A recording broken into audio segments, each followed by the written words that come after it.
Welcome to Real Talk with Karia Christopher, the conversation. Our new season is filled with heart-to-heart dialogues, always unscripted and always unedited. We tackle issues from the bedroom to the boardroom. No topic is left unturned. We inspire and we ignite. We go where no one else dares, but always with dignity and flair. Join us for a new season of Real Talk as we learn, love, and laugh together. Hello, BVI, and hello, world. We are excited here at the Karia Christopher Studios as we bring to you a new season of Real Talk. This season, we want to live in love and laugh and inspire as we choose different folks from the Caribbean, from the BVI, really who we believe have a story, and persons who may not like the camera. We want to hear a little bit about what's going on in their lives and how they feel about really the world and how can we make this world a better place. We can all agree that it has been a stressful year and a half, almost 2 years. We've all been through a really tough pandemic. Most of the world is coming back to normal, but it has been a very stressful time. So we decided here at the Real Talk with Karia Christopher in our studios that we wanted to have some uplifting and inspiring conversations. One of my first guests for this brand new season is no other than Mrs. Lisa Penn-Lettsome. Hello, Mrs. Lisa Penn-Lettsome. Welcome to Real Talk with Karia Christopher. Thank you, Karia, for having me. I'm so happy that you decided to say yes. Now, I know folks know who you are locally, but we don't hear a lot of your voice. And let me tell folks a little bit of how I came to meet the wonderful and very, very articulate and smart Lisa Penn-Lettsome. I wonder if most people know that you were the deputy governor at one point, and she was my boss. And she came into the room, very intimidating, but something happened where we clicked, and I'm gonna safely say I liked her from the start, but I want to say for TV, because this is my social, she can't say nothing else, that we liked each other very quickly. Now, tell me a little bit about yourself. You are very young, and for you to have that title of deputy governor, definitely one of the glass ceilings that women want to break. How was that experience for you? Because that was a few years ago. I don't think I had my second child yet. So that was, quite a bit. How was that for you? Talk about that experience and how you think, if you think that there's room for growth in that space for females still. Yes. So thanks again, Kira. That's a lot of questions. It is. Yeah. So when I took the position as deputy governor, I was acting, and I stayed in that position for just shy of a year. And I was at the time, I think I was 38.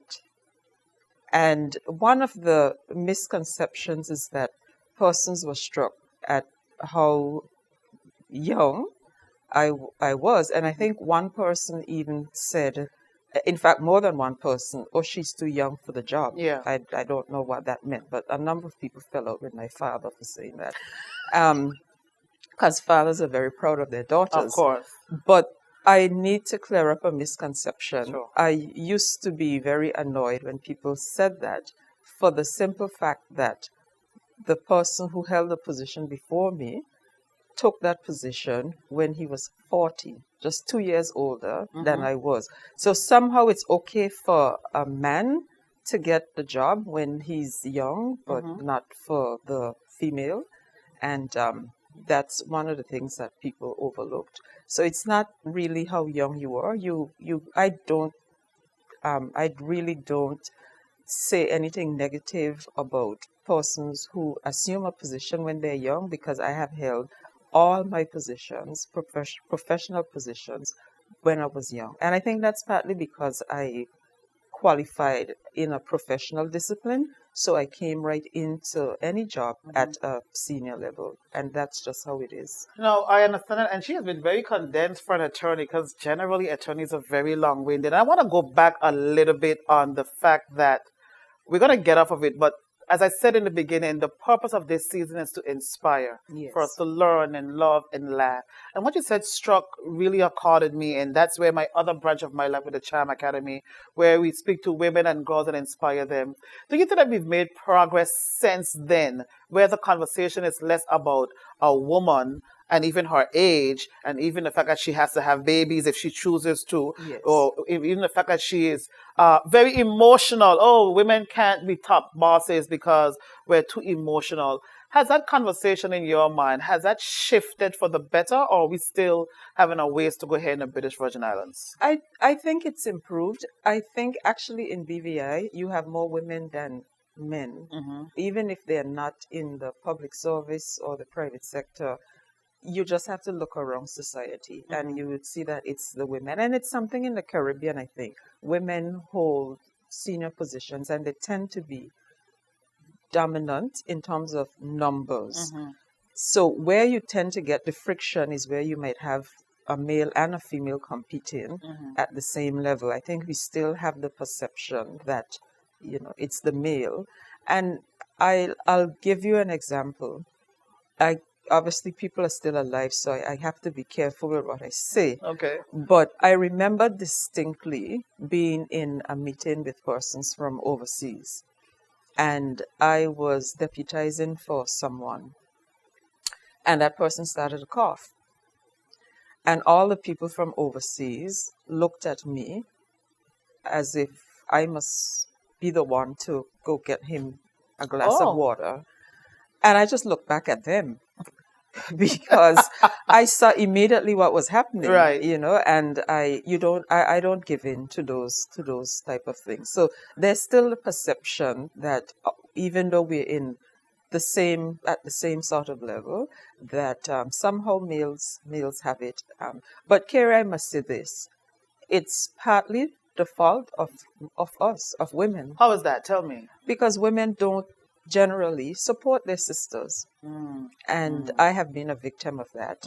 Where I have gotten to on the back of hard work. And I think there's a joke where one lady said somebody saw a lady with pearls and they said, my goodness, what lovely pearls. And the other person said, goodness had nothing to do with it.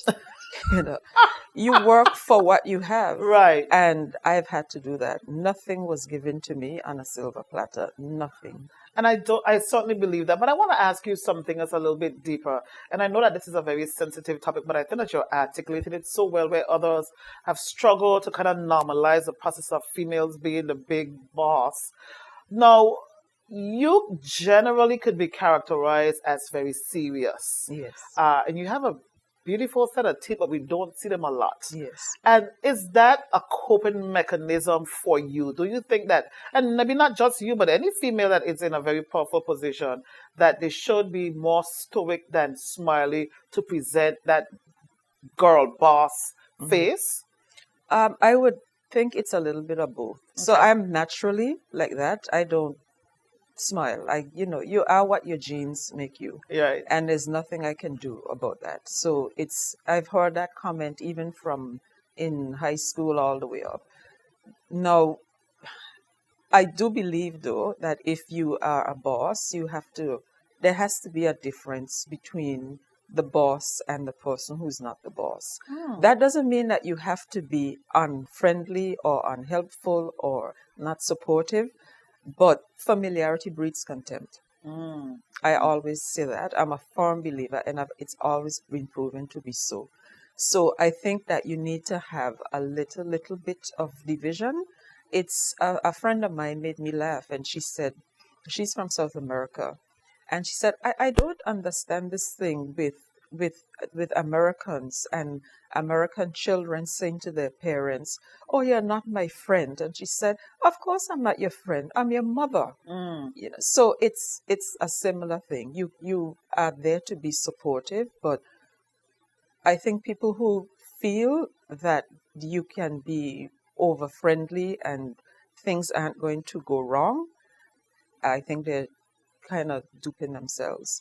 Okay, so basically it's like a coping mechanism where you already set the bars and we are familiar with each other, but we're not friends. I'm your boss and you are an employee. Not Yes. exactly a look down. I understand exactly what you're saying. Yes. Sometimes I can say a lot of people struggle with that. Females specifically struggle with that because, as I said in the beginning, once you're in a particular position and you're labeled a female, or you are a female, sorry, you have those pre-labels that you have to work against. We're Yes. too emotional. We laugh too much. We Yes. this too much. And so that can be something that helps us. And I think your statement is quite timely. Yes. Let's switch a little bit to children because I always believe in female empowerment. My brother, I know he's gonna be watching this. He laughs at me all the time. He was like, "I think that you need to focus on more on the men," and I do. But Yes. I believe that we have been behind the scenes for such a long time. Yes. Whatever platform that I can have to push women forward,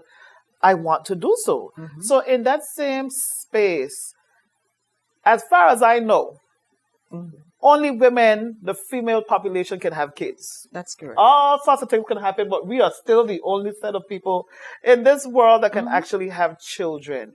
Now, being a family woman and being a woman boss, it has to be a very tough thing to manage.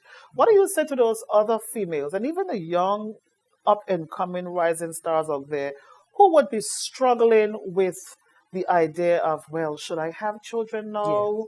Or should I focus on my career? And Mm-hmm. because we're so westernized, and I ask very long, loaded questions, I know, Yeah. and we're so westernized, it is a trend now that women are freezing their eggs and putting Mm-hmm. childbearing prospects on the side and focusing more on being a professional. What are your thoughts on Yeah. that? So, Karia, I'm glad that you asked that question because one of I spoke earlier about women not supporting women Mm-hmm. and well not supporting me, and I think it's the experience I've seen with other Of women. course. It's for various reasons. Sometimes I think it's a little bit of jealousy, Mm-hmm. and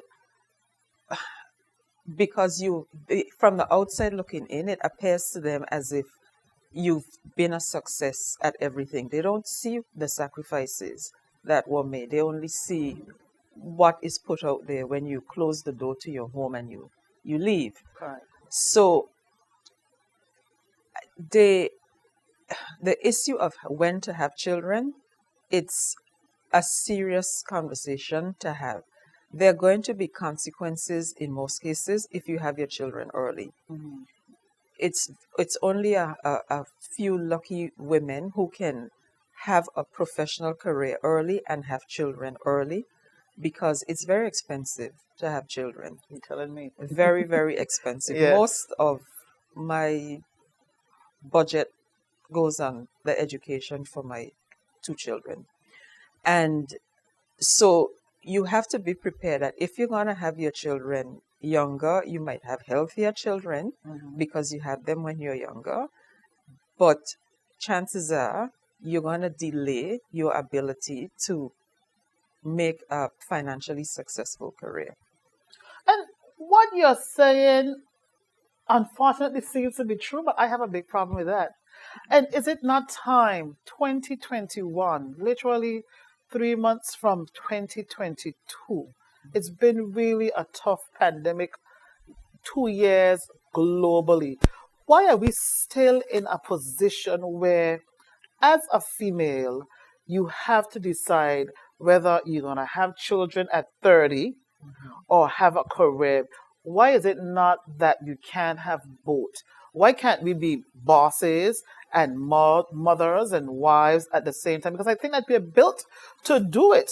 So when are we going to change the language? How can persons like you, if that's what you want to do, help to Yes. change that language with giving females more confidence in doing what they want and not what society thinks is best? Yes. So go back in time to history. Mhm. You said we're built to do it, and yes, physically we're built to do it, emotionally we're built to do it.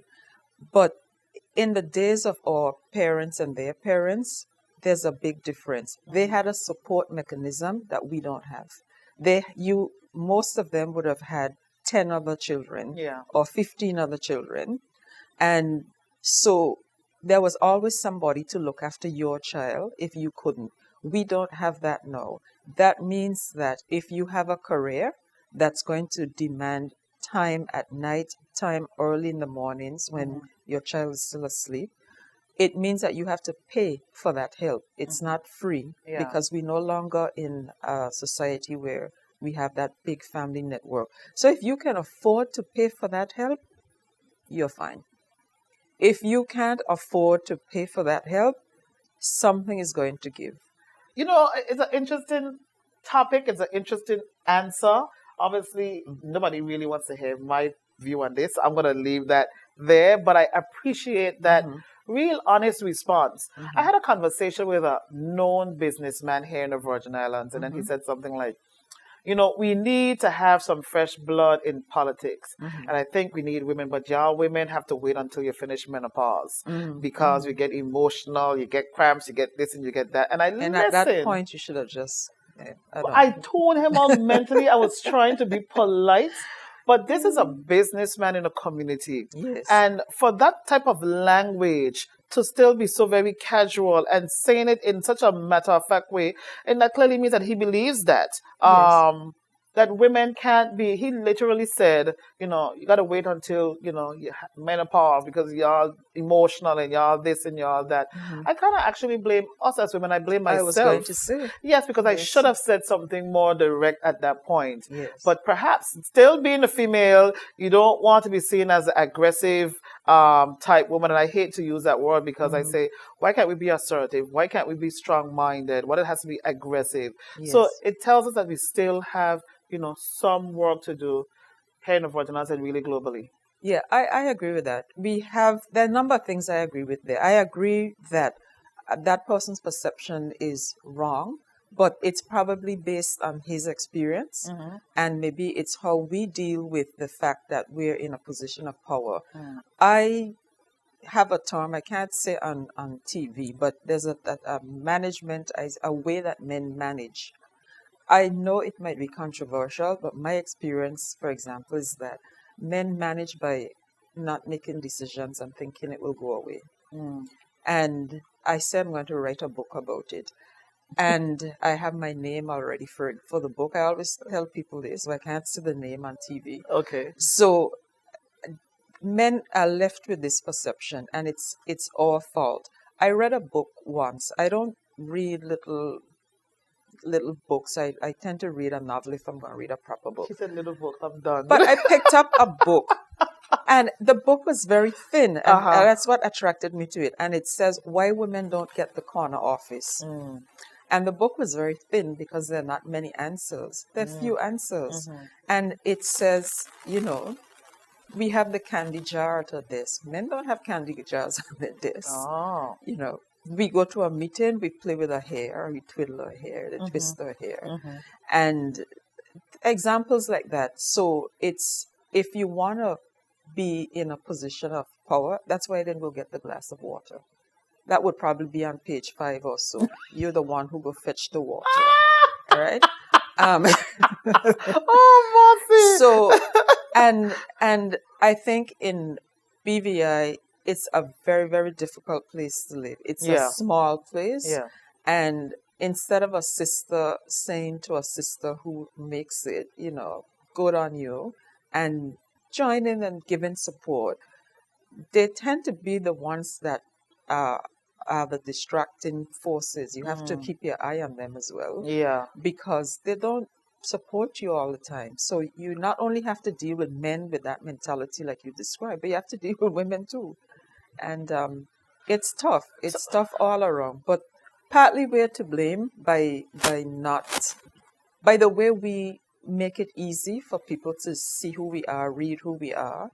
And I think we could do with a bit of more tact, some more tact in how we approach situations instead of showing our hearts and showing our minds and opening up our minds and telling people, how you feel. How you feel.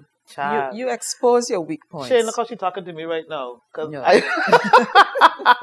so, and to paraphrase, and I get it, and I'm listening to your very calm voice and Yes. your very strong rationale. Mhm. I don't know that I agree with everything that you said, but it actually makes a whole lot of sense Yes. because they do say females are very emotional. We're very Yes. emotional beings, and as I introduced you, I said you're very serious. Mhm. Nobody kind of really knows what you're thinking. Right. On the other hand, I am an open book. And I almost pride myself on that, but I'm going to have to now look Well, at. if people know how you're thinking, Mhm. they can adjust their behavior to suit. You're right. You're right. So, for instance, yesterday when I used to say, you see, we should have had this interview today because yesterday I had a meeting with somebody and I was like, listen, you may not like everything that I have to say, Yes. but I am not going to minimize my opinion, my voice to make you feel better. Yes. And I said that and I meant Mhm. every single word of it. Right. And I saw that person, which was a male, Yes. literally adjust the conversation right there in Yes. his Yes. thought and wine and words. So I probably should have said a little bit more neutral, but then I wouldn't be able to sleep last night. I had to be able to say it. But you stop that person from saying what they were about to say because you've exposed your position and the fact that you're not moving from it.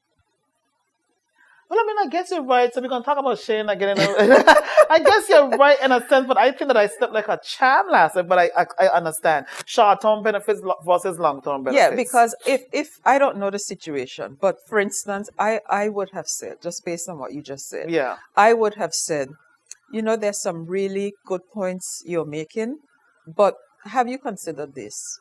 And I would have gotten from the person what they were about to say. But if you tell them, no, this is where I'm going to stand, this is my opinion, you're not going to shake me, you don't have the benefit of knowing what that person was about to say. Understood. And this is good, and this is so clarifying for me. I wish I could stay a little longer on this whole I'm not an section. expert, No, I'm but you're making just... a lot of sense. No. Nobody said you're an expert, but you're making common sense is common sense. Yeah. I have Matt here and now Shane, so I'm going to be asking my silent partners there to help me out here. I'm looking at these two men, and they're two men.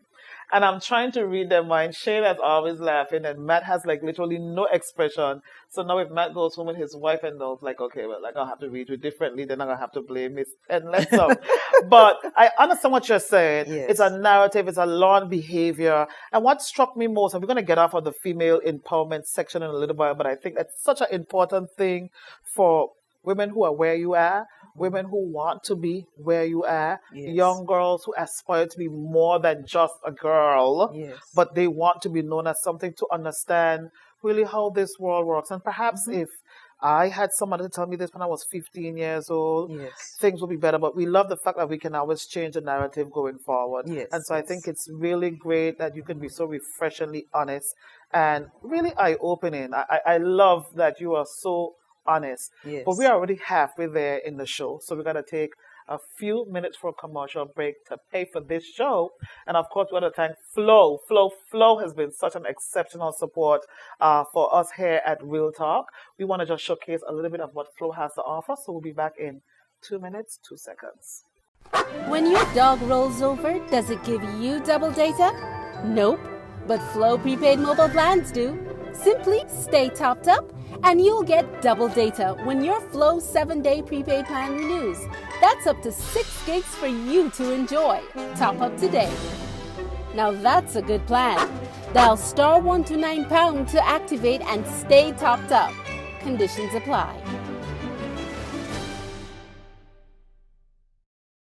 And we are back here at the Karia Christopher Studios with a delightful guest, Mrs. Lisa Penn-Lettsome. She really is really inspiring and no holds bar. But we're going to switch a little bit, just a little bit gears in terms of who Lisa Penn-Lettsome is. I know that you are an attorney by trade, but let's get into that particular type of career.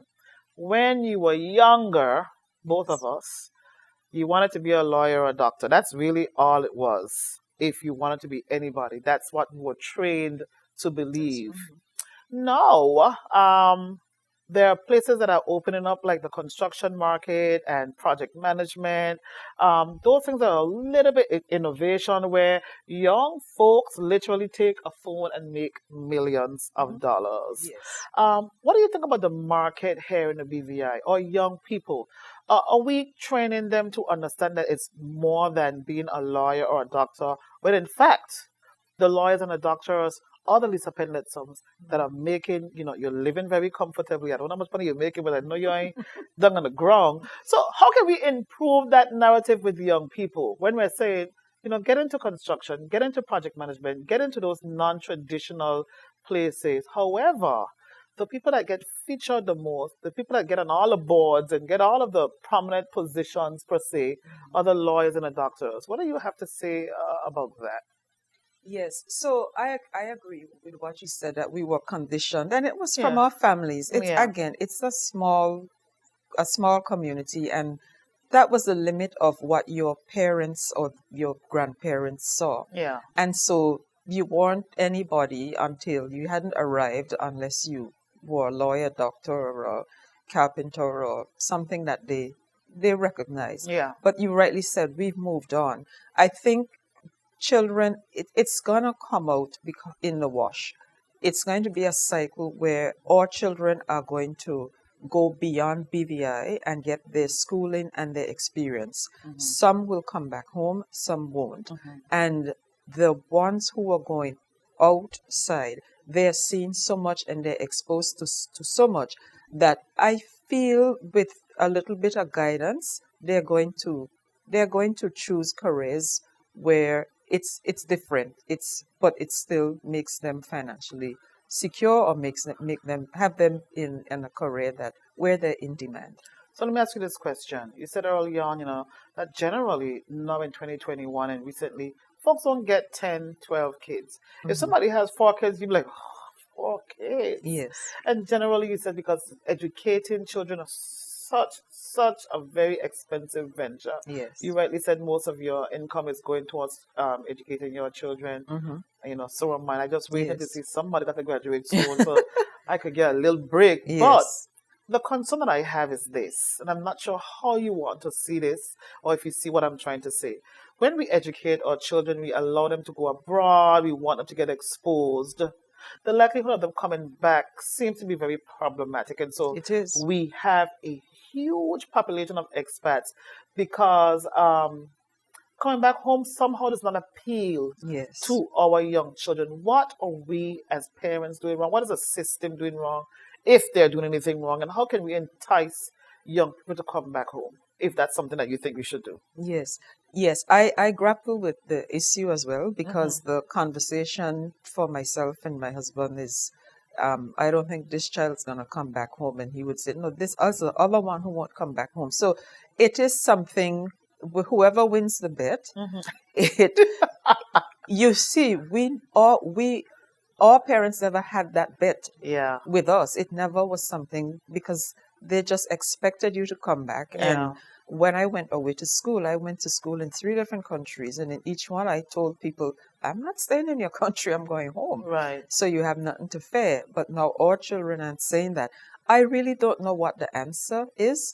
I think that those children have to be allowed to develop some experience. You can't just come home with a paper, say you're a computer engineer, and then come home to BVI. You're not going to get the experience that you need to make you marketable outside of the BVI. So I think you need to stay outside of the BVI to get that experience and then come back home. And hopefully the public sector can't absorb all those people. Hopefully the private sector will, in time, take those people on. But you have to stay overseas for that I agree with you experience. 100%. But how is it that persons from mostly over the Caribbean can come to the BVI literally with nothing, make the BVI their home? And I think there's not an argument that we Yes. are very expensive little territory to live in. It is. Bread is like $7. Yes. Rent for an apartment, if you want to live comfortably, is $1,200, $1,300 a month. Yes. And so it's a very high cost of living, but yet other people are making it. So I like to call BVI the little Caribbean melting pot. It is. Yet our people seem to still be struggling. When I say our people, the indigenous BVI landlords or belongers, I know it's such a very tough, sticky type of topic. People are scared to kind of touch it. Yes. And it has been said on this show, it has been said on other airways that BVI landlords are too entitled. We expect that because we are from here, things should be dropped in our laps. Yes. What are your thoughts on that? Yeah. So again, it's a little bit of both. And I believe, and it's a reality, people have businesses to make money, not to employ more than, John Bloke down the road is employing. The bottom line is going to be money. And I was told once that they've been hiring the people from a certain Asian country, which, it's very expensive to get those particular persons back home or to buy them a ticket to come here. Yeah. But we see that their numbers growing and growing and growing and growing. And I was told by more than one employer that they prefer them to be their landlords because they're friendlier, their customers are happier. And so I don't know what the answer is to that. But there are BVI landlords who are employed. But I know I myself have been a victim. We hear about people who come with nothing, or at least they don't have what you have, or you have to teach them or train them, and then they excel. That does happen. I think that with time again, and with some savvy, that could be turned around. But we need to find a bond. We need to be more supportive. I really don't know what's the answer beyond that. An employer is free to employ whoever they want. And if they're not BVI landlords, there used to be a provision in the labor code that says before you can renew a work permit, you had to show why you had to put a BVI landlord to understudy that person. Yeah. And I've heard Mr. O'Neill of blessed memory say it, and I see it now coming up again with the present minister for the subject. You just can't get employers to do that, to interview locals or to take on locals. So it's a perception problem because there are locals who are qualified to do those jobs. I'm happy that you said that because Yes. I personally get offended. Yes. I really get offended when I hear people say that BVI landlords are entitled, we're lazy, we have bad service. And that's really such a blanket statement. I'm not sure who BVI landlords they're seeing that can create that blanket for everybody. Yes. But on the same token, is it bad to say that if you are a BVI landlord or a belonger, certain things should be reserved for me? I should get the best plot of land, or I should get priority to educate my children freely in the public school. Yes. I don't personally feel there's an issue. My both children are they were born in the U.S., but they're proudly from here. Yes. And there's always a little clause, even in school, U.S. citizens only or green card holders for any little thing. Yes. So we're going to touch base on that real quickly, but I got to take one more commercial break. But I really want to hear your full thoughts on that. We'll be right back.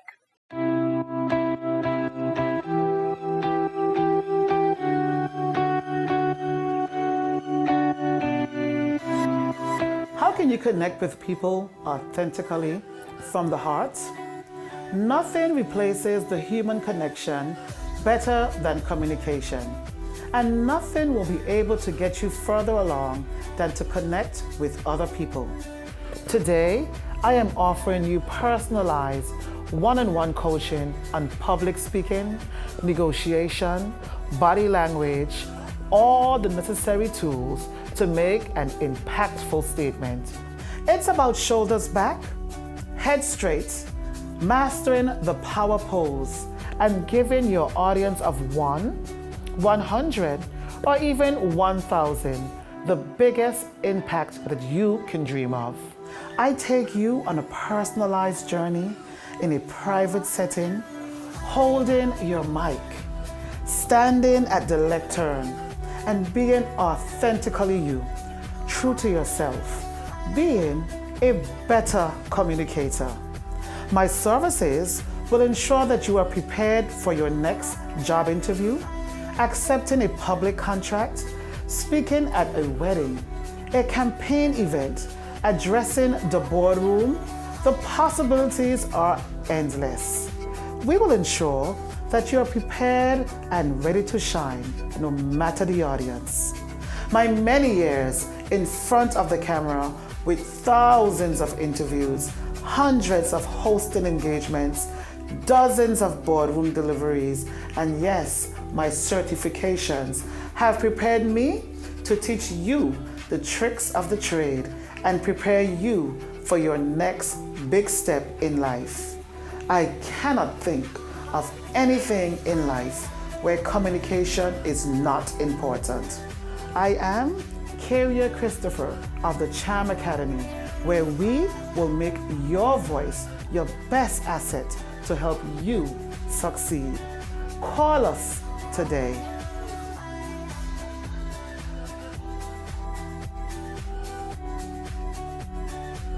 We are back, and I wanted to really get your opinion on that because everywhere in the world, there's a clause, and sometimes it's big and bold.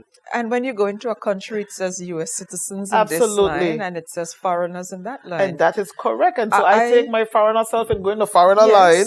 And keep your mouth shut. Absolutely. And as you said, when you were in college, you said you tell them you're going back home. Yes. When I was in college, I recognized at that time I was not able to be educated where I wanted to be in the BVI. We didn't have a system there. Yes. And I understood I was a foreigner. Yes. And I was in my first set of education outside of high school. My tertiary education was in the deep south in Alabama. Mm-hmm. And they never heard anybody speak like me. Mm-hmm. And they're asking me a lot of really country questions. Yes. But I recognize I am not in their country, so I'm not going to be insultive in my answers. I had some patience and understanding. Mm-hmm. A lot of the times, though, I don't see that reflected here. It's almost like we have to dim and down who we are. And I'm just struggling.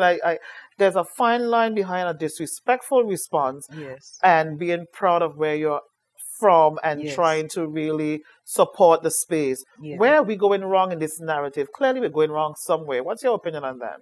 Yeah. So yes, I agree with you with the you should have a sense of intent. It's where you're from. Yeah. And this is one of the controversial people with the things where people say that I'm controversial. I have a controversial view. Mm-hmm. But I agree with you that you have nowhere to go. This is where you're from. Yeah. So whether you commit a crime, whether there are more BVI landers or not, BVI landers commit crimes too, but we can't send them anywhere. Yeah. So you're stuck with them, and we have that. It doesn't mean that we must add to the crime level by allowing persons who are, perhaps known from a country or that needs to be heavily vetted or higher risk country. It doesn't mean that we must open our doors and allow everybody to come in, and add to our social demands, add to the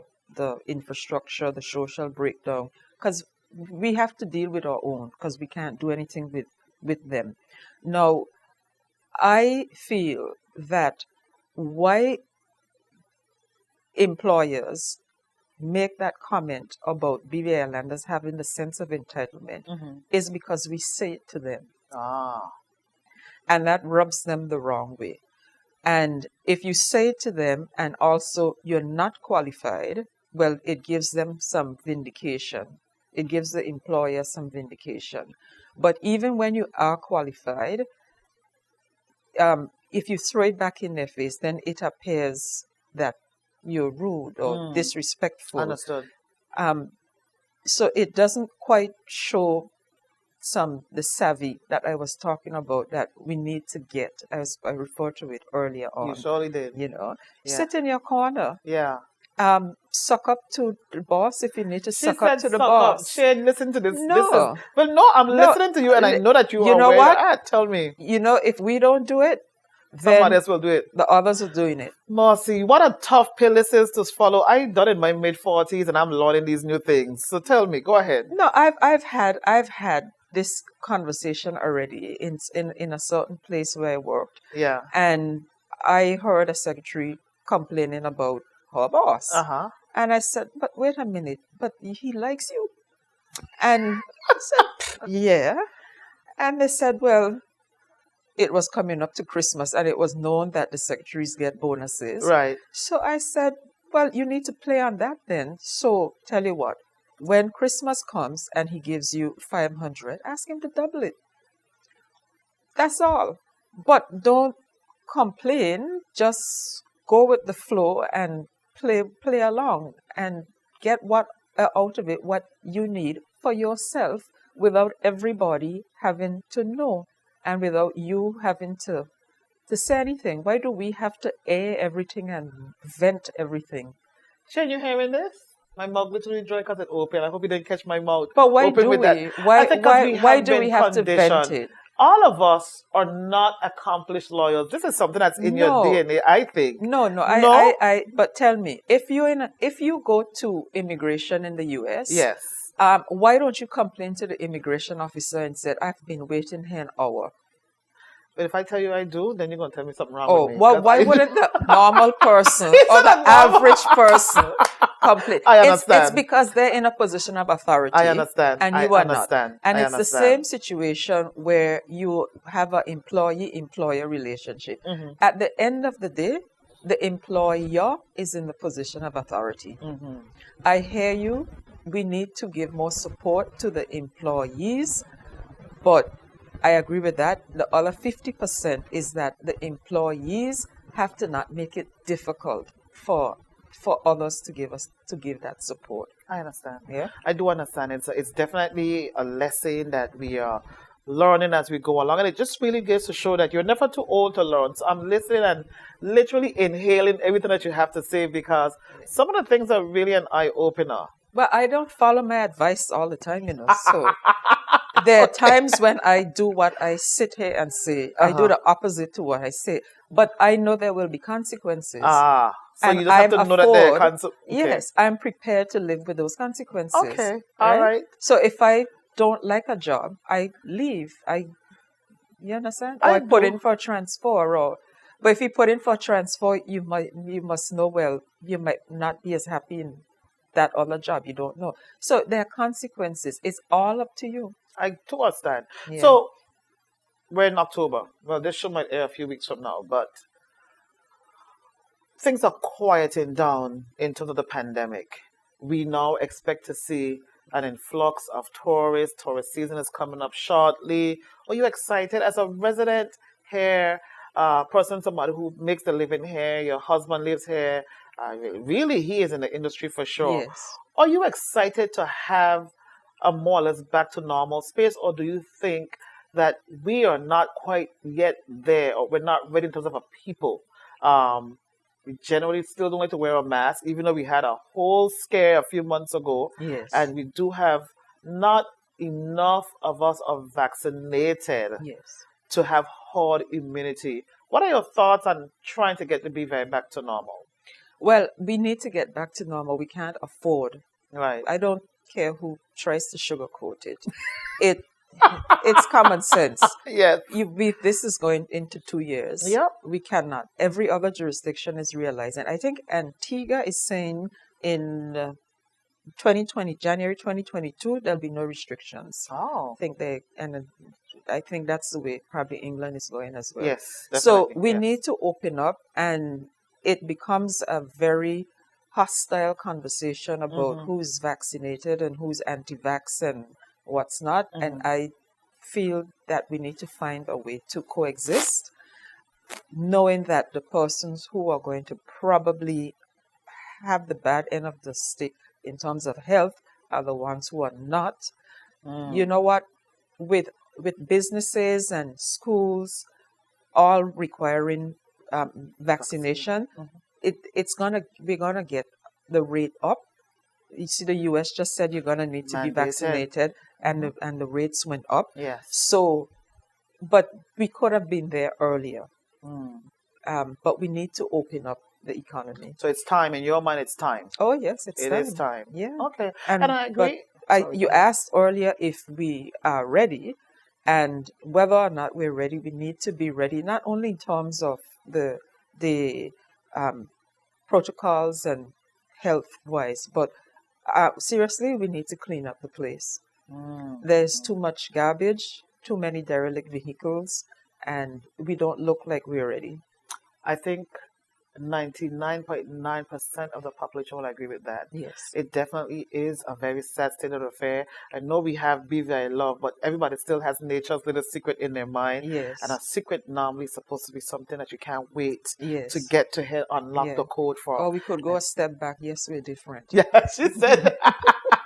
So definitely we all agree it's time to open up. We all agree it's been a tough, almost 2-year transition, Yes. mentally and emotionally. But I do want to ask you, if we're sticking on the talk about the pandemic, because you're so well controlled in your thoughts and even in your stance and you're sitting down. I shift in here every 5 seconds and you literally didn't move your legs once.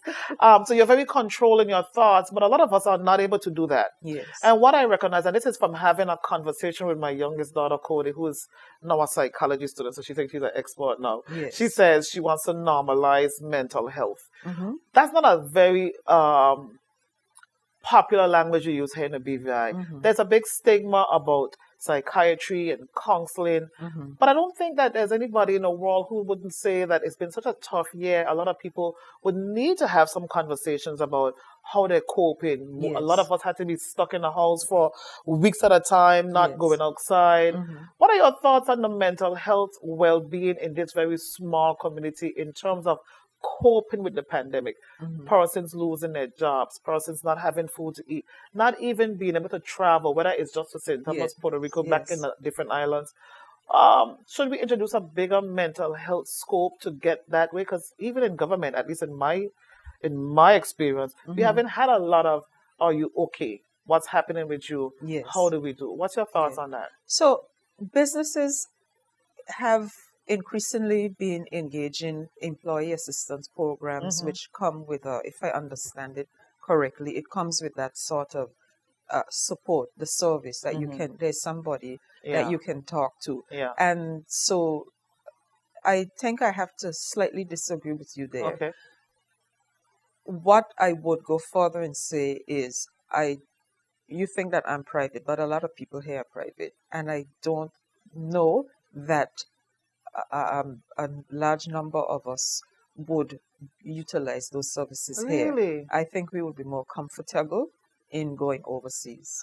But a lot of people can afford that. At least Penn-Lettsome could afford it. So let's... No, I get a cat or a dog, and that's my I therapy. need to have a camera on Shane. You're going to make Shane suffocate with this mask on, killing himself over there. But can we agree that you could afford to do overseas? You don't have to agree, but I tell you could afford to do overseas. Yes, there are those who can afford. There are those who can afford to do overseas. And so what are those people? So how can we normalize that?